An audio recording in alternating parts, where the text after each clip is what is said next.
आज से हम डेमन स्लेयर सीजन 3 को शुरू करने वाले हैं, जिसमें हमें शॉर्ट्समिथ विलेज आर्क देखने के लिए मिलेगा। अगर आपने इसके पहले सीजन्स नहीं देखे हैं तो पहले उनको जरूर देख लीजिए। तो चलिए शुरू करते हैं इस नए सीजन को एपिसोड नंबर 1 के साथ, जिसका नाम है समवन्स ड्रीम। तो पिछले एपिसोड में हमने देखा था तांजीरो और उसके दोस्त गुइटारो और दाकी को मार देते हैं, जो कि अपर रैंक 6 डेमंस थे। इसके बाद यहाँ पे एक काकुशी आता है, जो कि बैटल के बाद की तबाही देखकर हैरान हो जाता है। और कुछ देर के बाद उसको तांजीरो और उसके दोस्त मिल जाते हैं, जो कि बुरी तरह घायल हो चुके थे। और दूसरी तरफ मास्टर एक खबर सुनकर बहुत ज्यादा खुश हो जाते हैं, क्योंकि करीब 100 साल के बाद कोई अपर रैंक डेमन मारा गया है। और उनको लगता है कि डेमन स्लेयर की ये पीढ़ी डेमंस के लॉर्ड मुजान को मार सकती है। और हमें दिखाया जाता है कि मास्टर की तबीयत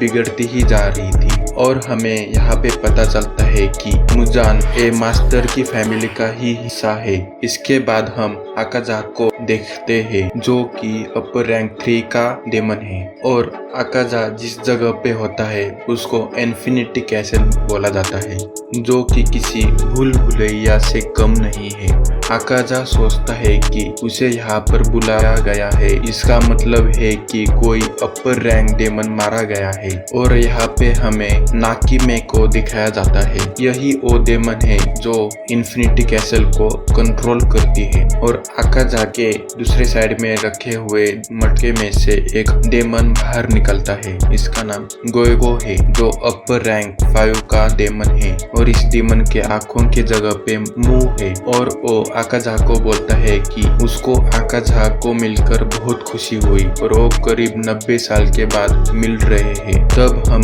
एक तीसरे डेमन को देखते हैं, जो कि काफी डरपोक होता है। इसका नाम हैंडेंगू है और ये अपर रैंक 4 का डेमन है। और ये बोलता है कि गोए को शायद गिनती भूल चुका है, हमें करीब 113 साल के बाद बुलाया गया है। फिर आकाजा बोलता है कि लॉर्ड मुजान यहाँ पर आए हैं कि नहीं। तब उसे पता चलता है कि मुजान अभी तक यहाँ पर आए नहीं है। फिर आकाजा अपर रैंक 1 डेमन के बारे में पूछता है। तभी आकाजा को उसका जवाब मिल पाए उससे पहले यहाँ पे दोमा, जो कि अपर रैंक 2 का डेमन है, वो पहुँच जाता है। आकाजा से काफी फ्रेंडली तरीके से बात करता है। और हमें पता चलता है आकाजा को ये ज्यादा कुछ खास पसंद नहीं है। और आकाजा उसको एक मुक्का मार के उसका जबड़ा तोड़ देता है और बोलता है कि मेरे कंधे से अपना हाथ हटाओ। फिर भी दोमा इसका बुरा नहीं मानता है और वो काफी चिल तरीके से उसको बोलता है तुम पहले से काफी स्ट्रॉन्ग हो गए हो। नाकी में फिर बताती है कि अपर रैंक 1 डेमन को सबसे पहले यहाँ पे बुलाया गया था और वो इनकी सारी बातें सुन रहा है। और ये है सबसे पावरफुल डेमन और इसका नाम है कोकुशिबो। और ये अपर रैंक 1 का डेमन है। ये बोलता है कि लॉर्ड मुजान आ गए हैं। फिर हमें लॉर्ड मुजान को दिखाया जाता है, जो कि अपने लैब में एक्सपेरिमेंट कर रहा होता है। मुजान इनको खबर देता है कि अपर रैंक 6 का डेमन मारा गया है। इसका मतलब अपर रैंक डेमन्स में एक डेमन कम है।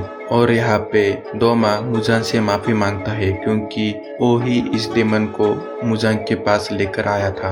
मुजान बोलता है कि अब मुझे अपर रैंक से कोई उम्मीदें नहीं है। फिर दोमा बोलता है कि मैंने आपके सारे काम किए हैं। मुजान बोलता है कि तुम लोगों ने अभी तक फुबुयाशी के फैमिली को नहीं मारा है और 100 साल के बाद भी अभी तक उन्हें ब्लू स्पाइडर लिली नहीं मिला है। और वो गुस्से में बोलता है कि तुम सब किसी काम के नहीं हो, जिससे वो लाइब्रेरी में रखे हुए सारे ग्लास टूट जाते हैं। आकाजा चुप ही रहता है, क्योंकि वो भी अपने पिछले मिशन में फेल हुआ था। फिर गोएको बोलता है कि उसके पास एक खास इंफॉर्मेशन है, जिससे मुजान अपने गोल के काफी करीब पहुंच जाएगा। इसके तुरंत बाद ही गोएको की कटी हुई गर्दन हम मुजान के हाथ में देखते हैं। और ये सब देखकर सब डेमन्स हैरान हो जाते हैं। इसके बाद मुजान गुस्से में बोलता है कि करीब 113 साल के बाद कोई अपर रैंक डेमन मारा गया हो तो मुझे कोई भी गलत इंफॉर्मेशन मत देना। फिर मुजान गोएको की गर्दन नीचे फेंक के बोलता है कि ओ हेंटेंगू के साथ मिलकर उस जगह पे जाकर कंफर्म करे कि उसकी इंफॉर्मेशन सही है या गलत, और वो अपर रैंक के डेमन की हार मंजूर नहीं करेगा। फिर मुजान यहाँ से गायब हो जाता है। डोमा फिर गोयको से बोलता है कि तुम्हारे पास कौन सी इंफॉर्मेशन है और मैं भी तुम्हारे साथ मिशन में शामिल होना चाहता हूँ, और गोयको उसे कुछ नहीं बताता और आकाजा यहाँ पर आके डोमा का सिर काट देता है। आकाजा बोलता है कि मुजान ने तुम्हें कोई ऑर्डर नहीं दिए है, और तभी आकाजा का हाथ भी कट जाता है और अचानक ही कोकुशिबो यहाँ पर आता है और उससे आते ही आकाजा के रोंगटे खड़े हो जाते हैं। और यहाँ पे कोकुशो भी आकाजा को डांटता है कि उससे अपने अपर रैंक के डेमन के साथ लड़ाई नहीं करनी चाहिए। और यहाँ पे हमें पता चलता है कि डोमा आकाजा के बाद डेमन बना था और फिर भी वो आकाजा के अपर वाले रैंक में है, और इसी बात से आकाजा डोमा को ज्यादा पसंद नहीं करता है। और यहाँ पे हम पहली बार अपर रैंक 1 डेमन का चेहरा देखते हैं और इसके 6 आंखें हैं, और आकाजा उसको बोलता है कि वो उसको एक दिन जरूर मारेगा। और यहाँ से कोकुशो भी गायब हो जाता है।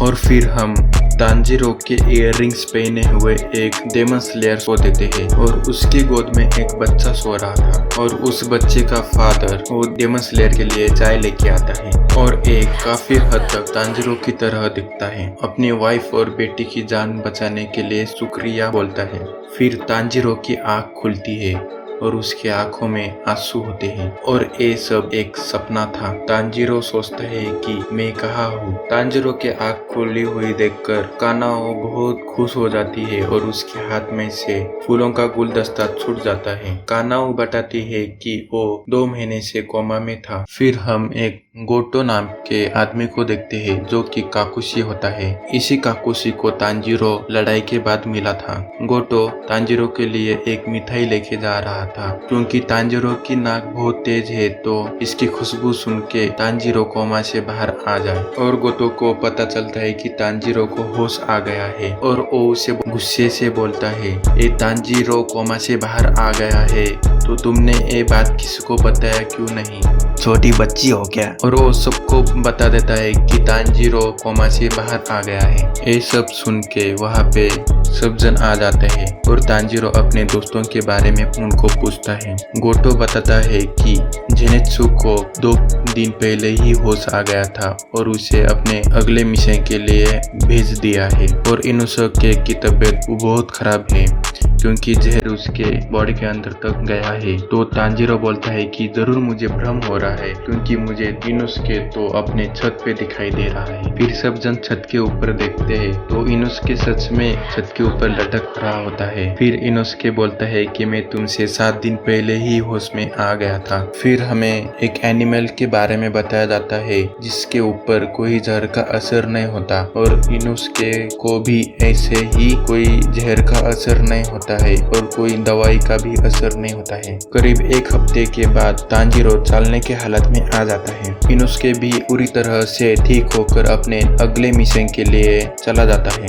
और तांजीरो पूछता है कि मेरी न्यू स्वॉर्ड बन के आई है या नहीं क्योंकि पिछले बार उसकी स्वॉर्ड बैटल में खराब हो गई थी। तब तांजीरो को पता चलता है कि उसको नई स्वॉर्ड बनाने से साफ साफ इनकार कर दिया है। फिर सोमी बोलती है कि अब उसको खुद स्वॉर्ड्समिथ विलेज को जाना चाहिए जहाँ पे सभी डेमन स्लेयर की स्वॉर्ड बनाई जाती है। फिर अगले दिन बटरफ्लाई डायमेंशन के बाहर तांजीरो स्वॉर्ड्समिथ विलेज जाने के लिए तैयार होता है, जहाँ पर उसको एक काकुशी मिलती है जो उसको स्वॉर्ड्समिथ विलेज तक लेके जाएगी। स्वॉर्ड्समिथ विलेज काफी सीक्रेट विलेज है जिसकी जगह काफी कम लोगों को पता है ताकि डेमन्स उनके ऊपर हमला ना करें। फिर तांजीरो के आंखों के ऊपर पट्टी बांध दी जाती है और उसका नाक काफी तेज होने के कारण उसके नाक भी बंद किया जाता है ताकि किसी भी तरह तांजीरो को उस विलेज का रास्ता पता ना चले। असल में उस काकुशी को भी विलेज का पूरा रास्ता नहीं मालूम था। वो एक जगह पे जाके तांजीरो को छोड़ देती है और वहाँ से दूसरी काकुशी आकर उसको आगे के रास्ते पे ले जाते हैं। इस तरह 10-12 काकुशी बदलने के बाद फाइनली तांजीरो स्वॉर्ड्समिथ विलेज विलेज में पहुंच जाता है। यहाँ पर रहने वाले सभी लोगों ने अपने चेहरे पर मास्क लगाया है क्योंकि उनकी आइडेंटिटी रिवील ना हो। जिसके बाद हमें हॉट स्प्रिंग में हेलो हाशिरा मित्सुरी दिखाई जाती है और मित्सुरी ये जानकर खुश हो जाती है कि कोई विलेज में आया है। तांजीरो विलेज चीफ तेंचिन को मिलता है और वो तांजीरो को बताते हैं कि जिसने तुम्हारी स्वॉर्ड बनाई वो गायब हो चुका है। और उसके बाद तांजीरो उस चीफ से माफी मांगता है ताकि उसने तलवार बर्बाद कर दी। तो तभी वो चीफ बोलते हैं कि इसमें तुम्हारे कोई गलती नहीं है। फिर तांजीरो को बताया जाता है कि थोड़े टाइम के बाद तुम्हारी तलवार बन के तैयार हो जाएगी, तब तक तुम हॉट स्प्रिंग में नहाने जरूर जाना चाहिए जिससे तुम्हारे घाव जल्दी भर जाएंगे। रास्ते में तांजीरो एक वर्कशॉप देखता है जिसमें एक कटाना बनाई जा रही थी। उसके बाद एक आदमी तांजीरो को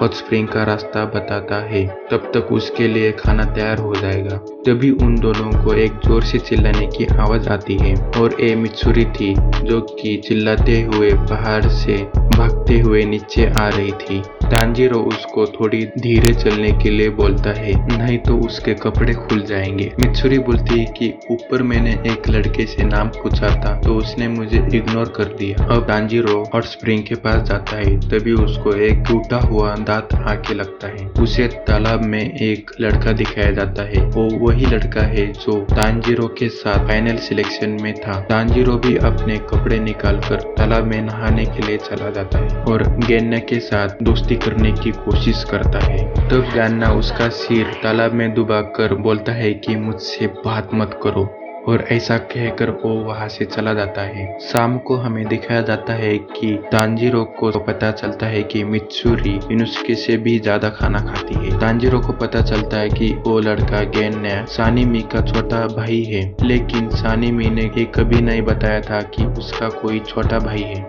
शायद उन दोनों की आपस में बनती नहीं होगी। ये सुनकर उनको बहुत बुरा लगता है क्योंकि वो दोनों तो अपने सिबलिंग से बहुत प्यार करते हैं। फिर तांजीरो बोलता है कि गेन्ना यहाँ पर खाना खाने क्यों नहीं आता। मित्सुरी बोलती है कि वो यहाँ पे कभी खाना नहीं खाता। तब हमें दिखाया जाता है कि तांजीरो और मित्सुरी उसके लिए खाना लेके जाते हैं। रास्ते में तांजीरो मित्सुरी को पूछता है कि आखिर तुमने डेमन स्लेयर क्रॉप्स क्यों ज्वाइन किया। मित्सुरी बोलती है कि मैंने इसलिए ज्वाइन किया ऐसे आदमी से शादी करे जो हमेशा उसे प्रोटेक्ट करे, और ऐसा लड़का तो कोई हाशिरा ही हो सकता है। तो वो भी हाशिरा बन गई ताकि वो सारी हाशिरा को मिल सके। फिर उनको पता चलता है कि गेन्ना उसके कमरे में है ही नहीं। तब एक काकुशी आकर बताती है कि मित्सुरी की तलवार बन चुकी है। मित्सुरी तांजीरो को बोलती है कि वो आधी रात को ही इस विलेज से चली जाएगी। और फिर इसके बाद मित्सुरी तांजीरो के कान में बोलती है कि इस विलेज में एक सीक्रेट वेपन है जिससे तांजीरो और भी ज्यादा स्ट्रॉन्ग हो जाएगा। इतना कह के मित्सुरी यहाँ से चली जाती है। अगले दिन सुबह ब्रेकफास्ट के बाद तांजीरो उस सीक्रेट वेपन को ढूंढने के लिए चला जाता है। फिर उसे पास में से कुछ आवाजें आती है। वो दो लड़कों को झगड़ा करते हुए देखता है। उनमें से एक यहाँ इसी विलेज का एक छोटा सा सोर्समिथ था और दूसरा मिस हाशिरा मोचिरो था जिसको इस लड़के से कुछ चाहिए था, पर वो लड़का उसे साफ मना कर रहा था। तांजीरो उस हाशिरा को देखकर हैरान हो जाता है, आखिर ये हाशिरा यहाँ पे कर क्या रहा है। तभी तांजीरो यहाँ पे देखता है कि वहाँ पे और एक तीसरा भी आदमी है और तांजीरो पहचान लेता है कि ये वही आदमी है जिसको उसने अपने सपने में देखा था। और यहाँ पर ही एपिसोड खत्म हो जाता है। आखिर ये है कौन, अब ये तो हमें आने वाले एपिसोड में ही पता चलेगा।